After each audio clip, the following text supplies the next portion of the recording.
બાંદ્રા ટ્રેનમાં દારૂનો જથ્થો લાવી રહેલ 2 મહિલાઓને ઝડપી લેતી રેલવે પોલીસ। હાલમાં લોકસભાની ચૂંટણીને લઈને પોલીસ દ્વારા દારૂ જુગાર સહિતના ગુનાઓ માટે ચેકિંગ હાથ ધરવામાં આવી રહ્યું છે। ત્યારે ભાવનગર રેલવે પોલીસને બાતમી મળી હતી કે ભાવનગર બાંદ્રા ટ્રેનમાં 2 મહિલાઓ દારૂ અને બિયરનો જથ્થો લઈને આવી રહી છે।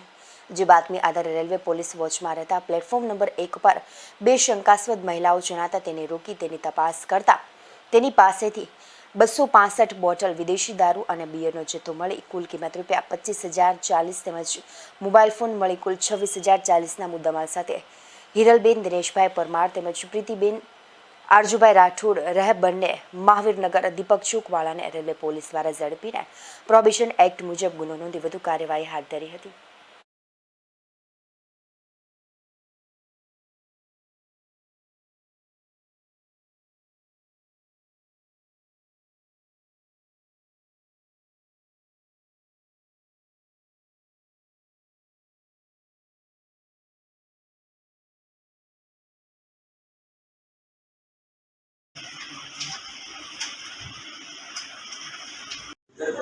ખાલી કપડામાં પડશે।